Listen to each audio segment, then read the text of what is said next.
Hello, this is Patrick, one of the wild guys. This is my YouTube intro with some of the other wild guys.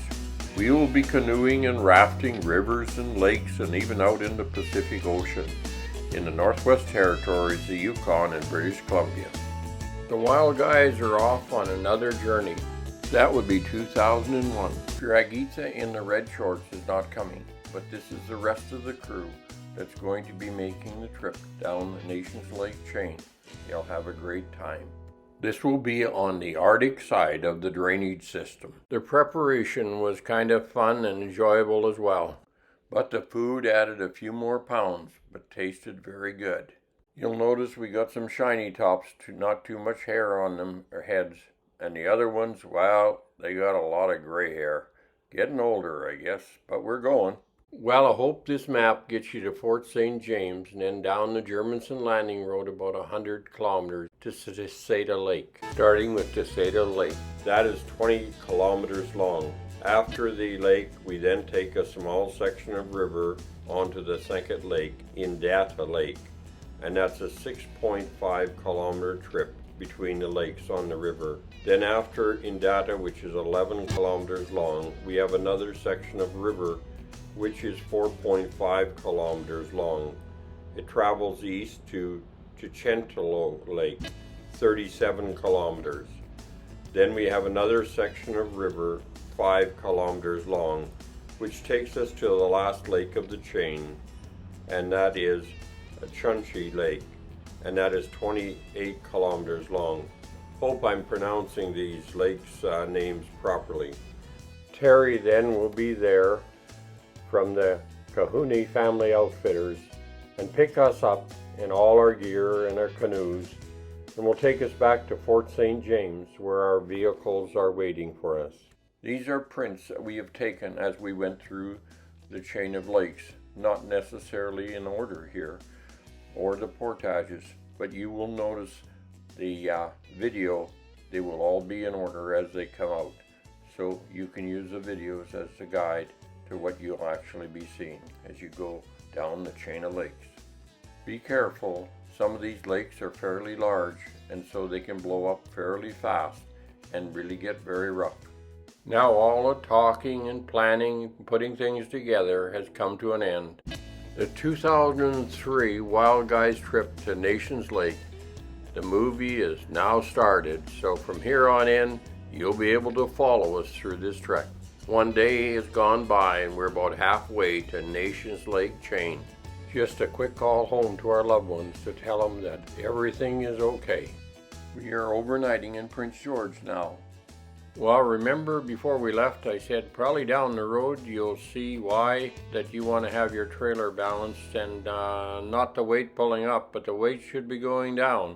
We found out, and so we're fixing it. I guess I should say I found out.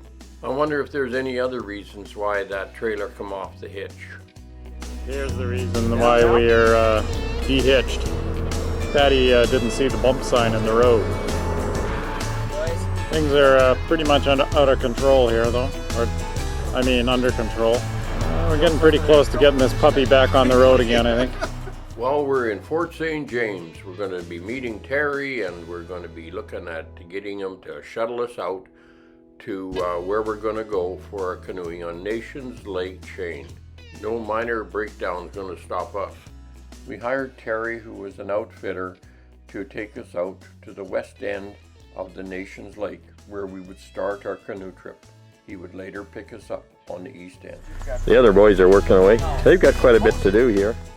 The wild guys are loading up the Terry's truck, and we are going to be soon on the road out to Nations Lake, where we'll be launching our canoes and heading down the lakes.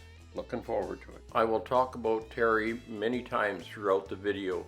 This is Terry that I'm talking about. He has a lot of knowledge of the Almanica area, and he's going to be a valuable source of information for us, and we'll talk about him a little further down. He's going to be the one that will shuttle us down to the chain of lakes on the west side, and we'll be heading east to the end of the chain. And then Terry will be coming down to pick us up at Chunchi Lake, the end of the chain of lakes and taking us back to our vehicle here. Look how far his hands are apart. He's showing us how wide the ears are on the grizzly he encountered. The Cooney family outfitters were a great family and they helped us out a great deal. Really appreciate it. They were involved in a lot of outdoor activities, including dog sledding. I'll just show you a few pictures of Terry's dogs. For the northerners and the ones who appreciate the outback, dogs are something that are highly valued. It even takes a lot of food to keep them fed, but they really do appreciate the dogs and the help that they can give to them. They look after them very well. These dogs are healthier than urban dogs that are overweight and out of shape. The dogs are very reliable. Never have to change a spark plug, add gas, change a belt. They're always there as long as you look after them, feed them. This is Margaret and part of the business. This is Margaret Ann. Margaret, you're giving us some tips on the trip, eh? Yes, it's a wonderful trip, and all the ladies are going to be really sad they didn't come. Oh, that's... I've done it several times with Oh, Terry, good. and the sun is beautiful, the fishing is wonderful. What about this motley crew we got here? Any comments on that? Well, they look all nice and clean and healthy, and they look just great. We've all got our heart medicine with us, so don't worry. Hey, John, is that more bags? Oh yeah, you always need more bags now. Okay. Okay, they're all tied on now. We are all loaded now and heading out to the Nations Lake chain of lakes. Fort St. James, named to fame, would be its Catholic church. Fort St. James is rich in history. We'll show you a bit of it. Built in 1878 makes it one of the oldest Catholic churches in British Columbia. First, we're going to head through Fort St. James on our way out to the nation's chain of lakes. This is the restoration of the Hudson Bay Company, which was called at one time Stewart Lake Outpost in 1806. Did you notice the energy level is really going up amongst the boys, the wild guys? They're getting close to that chain of lakes. It's backseat boys. Pretty quiet. Doug, tell us about your adventure you just had back there. Hands up. Is this thing focused or what? I got the solar. No. I think the lens is okay. I think Where your are eyes you? are shut. Well, the first part of the road is just like uptown. It's all paved and we got a nice smooth ride. But then it turns to a gravel road. We are in the heart of the territory inhabited by the Carrier or the Dakila First Nations. We cross the Arctic-Pacific Divide. This is Nation Mountain, so we'll zoom in on that. There we go. And there's woodland caribou on there. We've got marmot up there.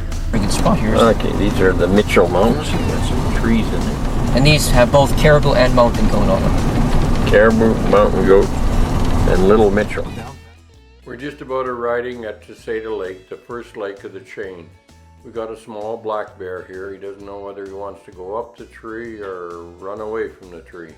Around Nations Lakes in the Yamanika, you'll see lots of black bear, and also there's lots of grizzlies in the area. We've arrived at Teseda Lake, the first lake of the chain.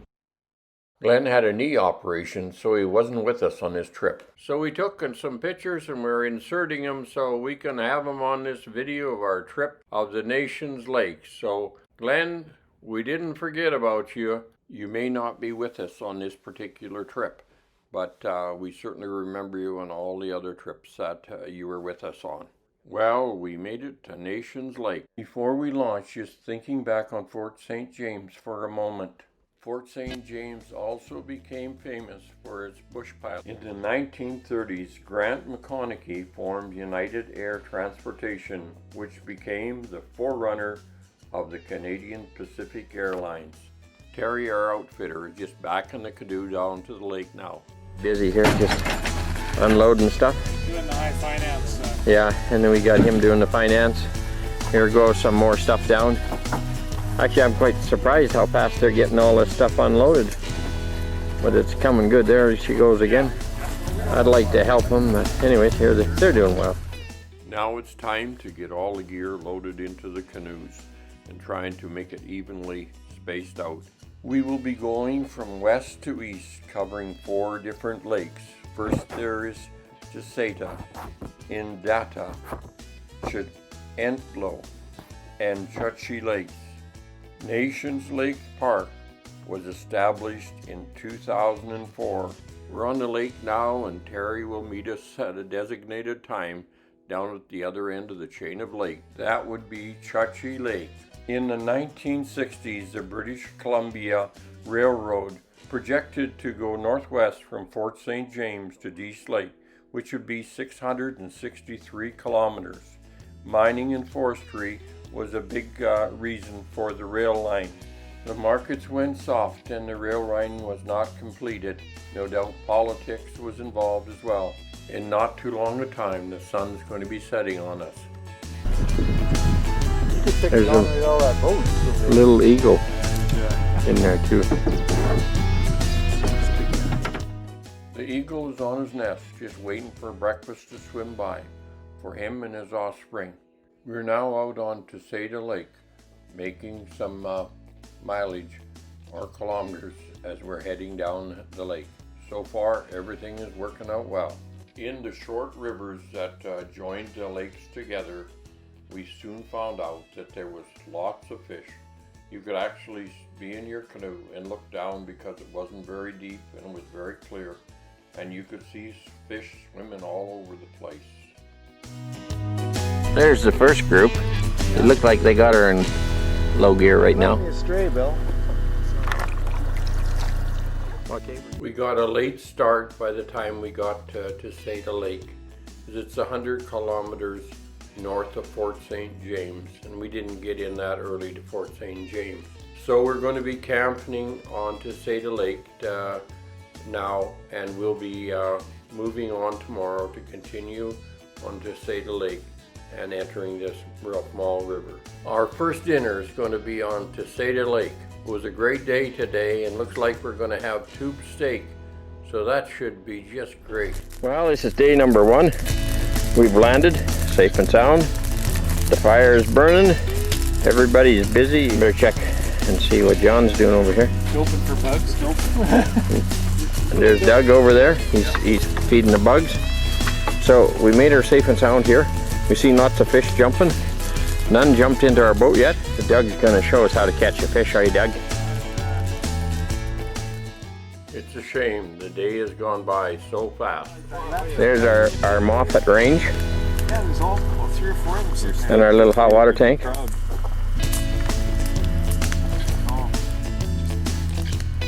It's our camp.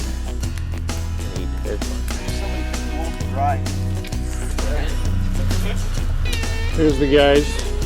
They just managed to put one of the food bags, one of the many food bags, it weighs about 90 pounds, up on top of the Outhouse roof. We hope that'll keep it safe. where we're storing it away from the bears. I think it's pretty funny. We got one more. That was a bag of food that we're just going to eat between meals. One more food bin to the top of the Outhouse roof. It's obvious that a mature black bear or a mature grizzly bear would be able to take the food off of that outhouse without too much effort and eat it on us. But we're hoping that the smells that are coming out of the outhouse might be a distraction for them to come after the food. We'll see how that works out. Okay, it's day 2. We've got everybody out. Fire's going. And the bear didn't eat our food. A little bit breezy today. No bears last night. We're still on Teseta Lake, but we'll be moving on very soon. Then we'll go down Nations River, 6.5 kilometers. We got just about everything loaded here. Well, they do. And we're just about ready to go. Fire's still going a little bit. Jim's looking after that. There goes John with another load. They're getting there. Day 2. We got a bit of wind today. We're in a little cove here, so it's not too rough right in here. We'll see what it's like when we get around the corner. Okay, well, we'll catch you a little later on. We are being very careful to put out our fire here before we head out onto the lake. The water was pretty good here, but once we got around the corner and starting to cross the lake, I had needed both hands on the paddle. I couldn't do no videoing at all. We're just coming across the lake. A bit windy, but We're in some stiller water now. So I can get the video camera out and take some pictures here on the lake. Beautiful lake, beautiful scenery. Bring those guys in, you see? Where? They're Hawaiian. Yeah. What? Not really in the north, they're Hawaiian. That was a pretty good deal. Well, we made it across the lake. It was really, really rough. But Mark and I guided the way and gave him some direction. Hey, Mark. We made her. We actually pulled in a little behind him just to make sure nothing fell off. Did you find that stone we tied down and the end you then halfway across? Oh, I think there was a stone tied to us. Anyways, we're in a little cove here and we're just breathing now.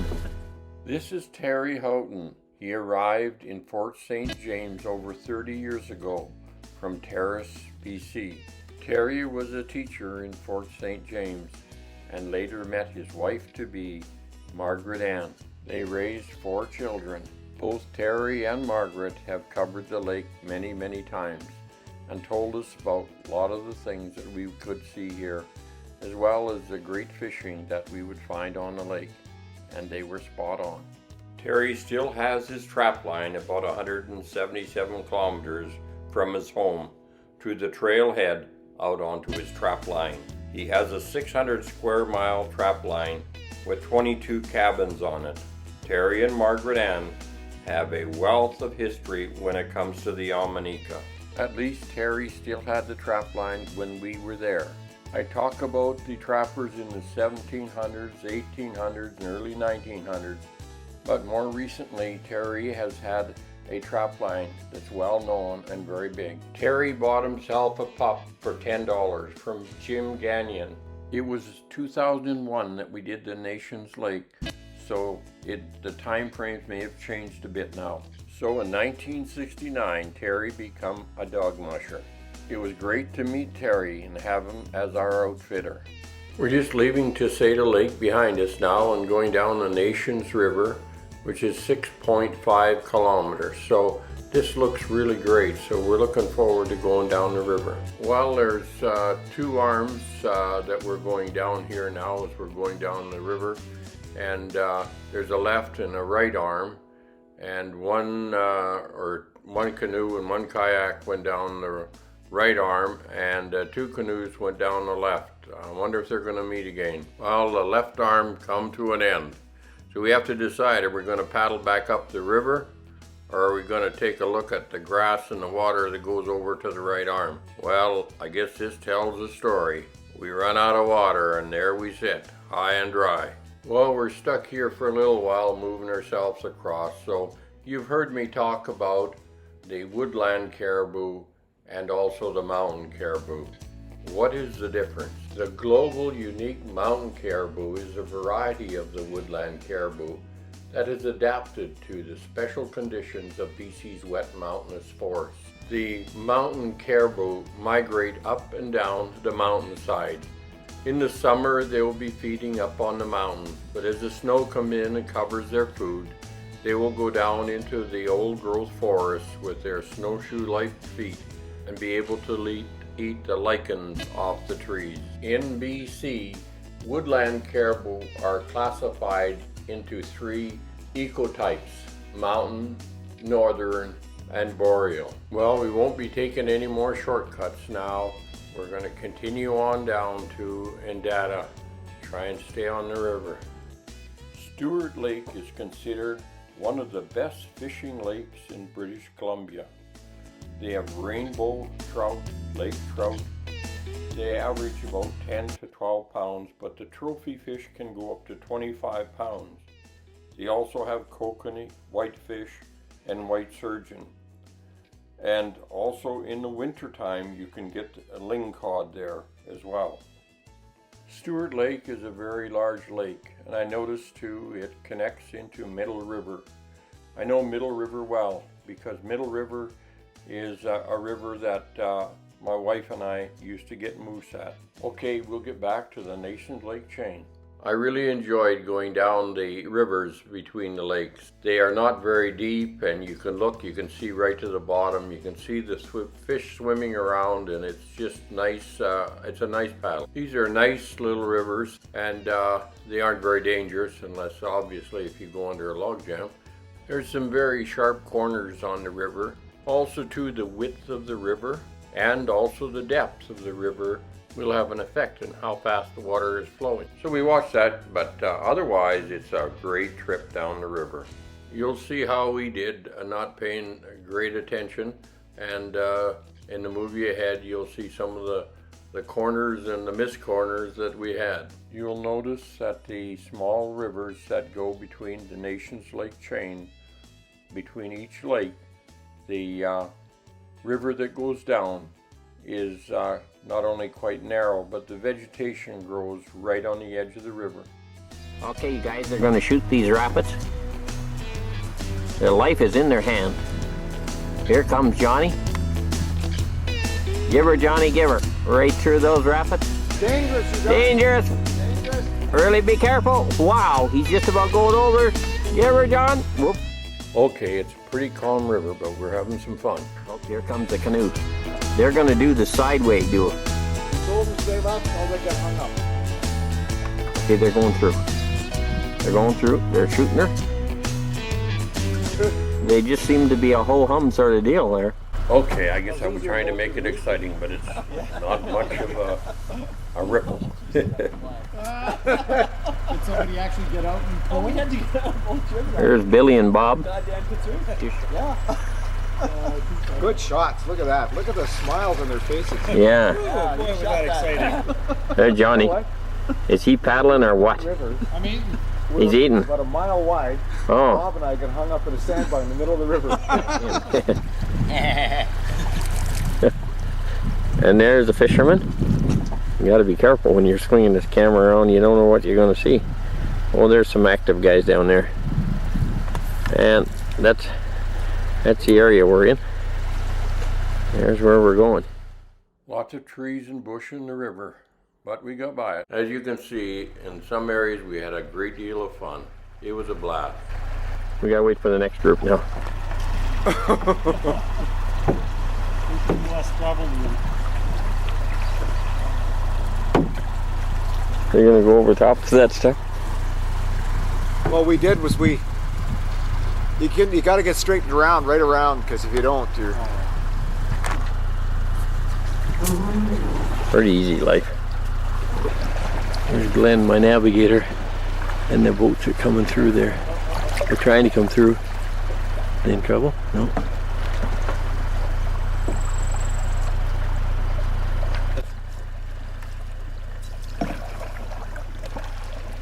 Johnny's coming through. He's going sideways. Oh, he turned around. John, too. Somebody should be talking to John. You know, the pointy part of the kayak in front of him is supposed to be coming down, but he's got the pointy part in the back coming down. Maybe he's sitting the wrong way. Yeah. John, you're sitting in the wrong way, I think. Well, we'll keep the camera rolling. Looked like it could be exciting, but then it just turned into a ho-hum sort of deal, and Johnny pulled her off. Well, we run into a bit of a problem here. We got a log jam, so we can't quite make it out to the other lake. So we're going to have to go through the bush just a second. Here goes, is that Bob going through the bush here now? And the other guys are getting loaded up, so we're cutting through the bush here, and we're going to haul all our gear through there. Now, Jimmy, he's got a little bag there, and he's heading off. Somebody else has got some stuff. They're doing pretty good. So that boat's pretty well emptied out. There's more people to haul the boat. They're going to head up with the boat. I'll probably stay back here and do a little bit of videoing. Just like every other trip. Now Bill, he's loading up. I hope he gets a good load here. It's all tied down. I got some heavy bags over here, Bill. Yeah, he's got it on a bad jag. Now they're hauling the canoe through the bush right now. Well, we're on the lake. The guys got her all moved across. I had to get over here myself to take some videos of the last of them coming. I think they're going to make something to eat for us now. Kind of hungry. I wonder how soon the food's going to be ready and what it is. And Johnny's tying up his kayak over here. Hi, John. Hey, you made her. Yeah, I tied up your kayak on the other side there for you. One lake down, one river, and 3 more lakes to go. Now, if we can watch carefully, these guys might fall in and it'll be good for a video. I'm just hoping. canoes quite a bit. What they're trying to do now, they can't paddle it, so they're gonna push it.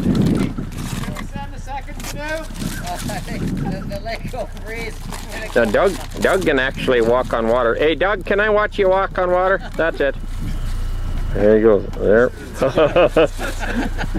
Oh, they got in the boat. So we'll check it out further down. Okay, we got the food. Come on over, I'll help you guys out. Fucking Larry, Curly, and Mo over there. But it was a short trip. That's what I found. They made her to shore. We're okay. A lot has happened in a short time. Somebody's swimming in the water. We got a fire going, and we're heating up some water. We're making some chili, and so we'll be having something to eat, and day 2 will be coming to a close. Some of our gear. We had to do a portage today, and we had to pack all that. Well, they did anyway. The canoes are still in one piece, and we'll get up here. Boys are in under the trees. They got some chili for us. Vertebrae off some sort of a great big animal. John Waters found that, so we brought that along with us. We got it on the stake right now. The only thing I can think of would be the hips of a moose, but it got to be a real big one. Well, it's still day 2. It looks like it's going to be a real great day. Bob's out trying to catch us something to eat. So far he didn't get anything. The sky's a bit red, the sun's going down. I'll just pop over and see what the rest are up to. There's the motley crew right there. We had a few interesting things, but we can always tell you about that later on today. Get it hooked up on logs and so forth like that. And our sailing. We didn't get a picture of our sailing. Well, she's day 3. We had a great day yesterday, a lot of fun, and we're looking forward to another day today. We're just having breakfast now. The boys are in the food. I'm going to have to keep an eye on them. The lake is calm. Looks like another good day. The boys are just finishing up their breakfast and starting their planning for the day that we have ahead of us today. Bob is just scanning the horizon. How you doing, Bob? Very well, thanks, Pat. I had a good night's sleep last night. I did. Yeah, that's good. There's my clothesline. Hey, somebody's on my clothesline. This is Johnny. He's our little busy bee. He's putting the stuff away this morning. Morning, John. Howdy. The loons are out on the lake this morning. It's always nice to hear the loons.